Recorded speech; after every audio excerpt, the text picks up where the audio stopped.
Avant de passer la parole à M. Baltou, j'aimerais avant tout repositionner les éléments concernant l'audit financier.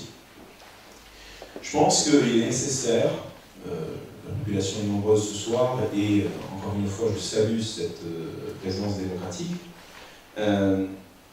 Il y a 3 questions auxquelles je souhaite répondre. La première question, c'est pourquoi avoir effectué un audit financier?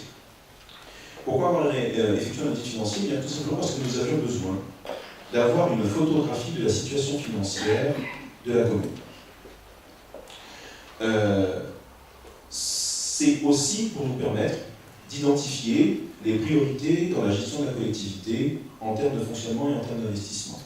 Je vous rappelle rapidement qu'un budget communal est basé sur le fonctionnement et sur de l'investissement.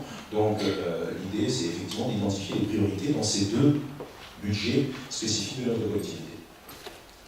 Et ensuite, faire l'inventaire de ce qui a été fait afin de démarrer sur le mandat sur une base saine. La deuxième question à laquelle je souhaite répondre, c'est pourquoi avoir fait appel à un cabinet privé? Premièrement, parce que le préfet n'a pas répondu à notre demande pour un audit effectué par la Cour régionale des comptes. Ça, c'est le premier point.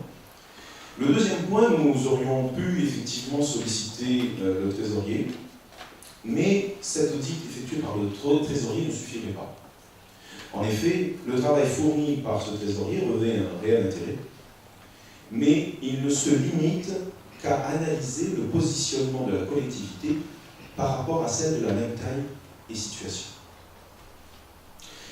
Il n'y a pas d'analyse conjoncturelle ou structurelle de la commune. En gros, ça veut dire qu'il n'y a pas d'analyse à court terme ou à moyen terme des perspectives financières que nous avons devant nous. Et enfin, il n'y a pas un aspect de prospective, c'est normal, ce n'est pas le rôle du trésorier de rentrer dans de la prospective, il n'est là que pour donner des orientations, mais qui est des orientations qui restent globales.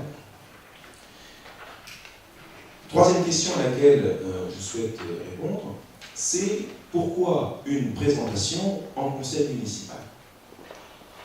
Eh bien tout simplement parce que c'est une présentation, c'est une information, c'est-à-dire que ce qui va être dit ce soir ne sera pas soumis au vote. Par contre, c'est une information qui est à destination de la population et des élus. Et parce que je fais confiance à l'auditeur pour son impartialité, et on garantit alors, par ce biais, le fait de faire cette information au conseil municipal, que tout le monde entende le même discours au même moment, par le même interlocuteur, garantit alors qu'on ne pourra pas me taxer d'une quelconque subjectivité dans l'analyse qui est faite. Je livrerai mon analyse, bien sûr, mais je ne suis pas détenteur de la vérité universelle, et je pense que oui, effectivement, peut-être que certaines lectures pourront se faire différemment. Et enfin, l'intérêt de cette présentation au conseil municipal, c'est que cela va permettre un échange direct entre les élus et l'auditeur, permettant ainsi à la population présente d'assister et bien sûr de comprendre un peu les enjeux qui sont en présence.